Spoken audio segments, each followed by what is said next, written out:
Hey everyone, and welcome to this explainer. Today, we're diving into something super cool. We're going to look at language not just as a basic tool for communication, but as a deeply logical, dynamic system. It's almost like visual mathematics. If you've ever stared at an Indonesian word and wondered, how on earth was this built, or why does it completely change shape depending on how it's used? Well, you are definitely in the right place. We are going to demystify the standardized rules of the Indonesian language and decode the really fascinating blueprint behind its grammar. All right, let's just jump right in by looking at our foundational source. This right here is the official rulebook, Tata Bahasa Baku Bahasa Indonesia, which translates to the standard grammar of the Indonesian language. Produced by the National Language Agency, this thing isn't just your average textbook. It's the ultimate authority, the literal source code, if you will, for how standard Indonesian is actually structured. We're going to use the core principles inside this very book to unlock the underlying logic of how words are physically built and transformed.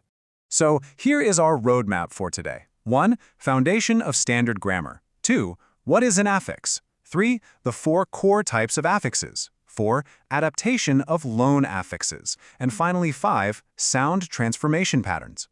Kicking things off with Section 1, Foundation of Standard Grammar, the evolution of the rulebook. You know, it's really important to remember that a language is never just some static historical artifact. It's a living, breathing system. This timeline brilliantly illustrates that evolution. The very first edition of the rulebook dropped back in 1988 and was followed by rapid-fire updates in 1993 and 1998, all the way to the massive 4th edition in 2017. And hey, these updates aren't just fixing typos. They reflect decades of linguistic realities, constantly adapting the rules to meet modern demands. The folks managing the language are constantly observing and refining the rules to keep the whole thing robust and highly functional. Moving right along to Section 2, what is an affix? Understanding affixes. Okay, so to really understand Indonesian, you gotta understand the engine driving its vocabulary. So what exactly is an affix or an imbuhan within this standardized framework? Well, the crucial point is right here in this definition. An affix is a word element added to a base word, but it doesn't just lazily tack on a syllable. It's an entirely transformative process. When you attach an affix, you can fundamentally alter the sound of the word, entirely shift its meaning, and actually change the grammatical function of the base word, like turning a noun into a verb or an adjective into a noun. It is literally linguistic alchemy. Which brings us to Section 3, the 4 core types of affixes. Now that we know what these grammatical tools actually do, we need to categorize them based on where they physically attach to a word. The framework gives us 4 specific placements. First, you have the awalan, or prefix, which goes right at the front. Then, the sisipan, or infix, which hides right in the middle of the word. Next is the akhiran, or suffix, tagged on at the very end. And finally, the imbuhan gabung, or confix, which literally wraps around the base word, acting at both the beginning and the end simultaneously. Think of these as visual mathematical equations. Let's look at this math in action. For a prefix, we take mi and add it to the base word tan to get menotan, cleanly changing the physical start of the word. But check out the infix. This is where it gets really fun. We take the noun gigi, which means tooth, and we physically wedge the sound right into the dead center of the word.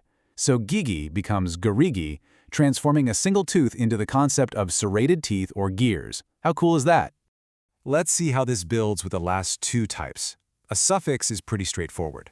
Jual, meaning to sell, plus the an suffix gives us jualan, meaning the merchandise being sold. Now, what's incredibly interesting here is the confix. Look at the base words uji coba, which means test run. It's made of 2 entirely separate words, right? But when we apply the confix makan, it acts like a linguistic magnet. It forces those 2 previously separated words to snap together into one single unified word, menguji cobakan. The affix is literally dictating the physical spacing of the written language. Next up is Section 4, Adaptation of Loan Affixes. Since a language is a living system, it doesn't just invent new rules in a total vacuum, it actively expands its vocabulary by borrowing tools from the outside world.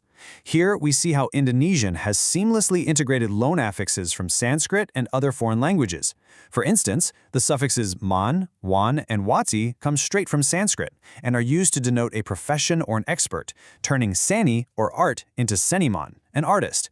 You also see global affixes like isma or isasisi used to express modern concepts and processes, giving us words like nationalisma or legalisasi. The The language essentially acts like a sponge, absorbing these global structures and making them uniquely its own. And that leads us to our final stop, Section 5, Sound Transformation Patterns, the Morphophonemic Rules. Okay, this brings us to what is honestly the most fascinating structural part of Indonesian grammar, the specific rules governing how words physically change their sound and spelling when they crash into each other. I really want to focus your attention on the concept of lulu. In standard Indonesian grammar, lulu literally translates to melting or dissolving. When the very active prefix mi meets certain base words, the initial letter of that base word doesn't just stand next to the prefix, it literally melts away. Let's break this dense set of rules down visually.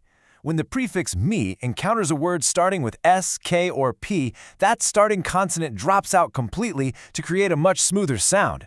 Sapu, meaning broom or sweep, combines with mi to become menyapu. The S is just gone. Kunci becomes mengunci.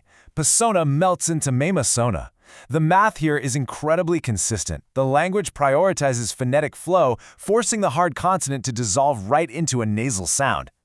But hey, what happens when a consonant just absolutely refuses to melt? Well, encountering other hard consonants forces the prefix itself to adapt. If the word starts with C, D, J, T, or Z, the prefix transforms into men, so kari becomes mencuri. If it starts with a labial sound like B, F, or V, the prefix adapts to mem, turning bacha into membacha. The base word holds its ground and the prefix changes its shape to accommodate the collision.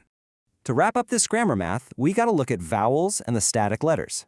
If a base word starts with a vowel, the prefix steps up and becomes mung to bridge the gap, like arser becoming mengarser.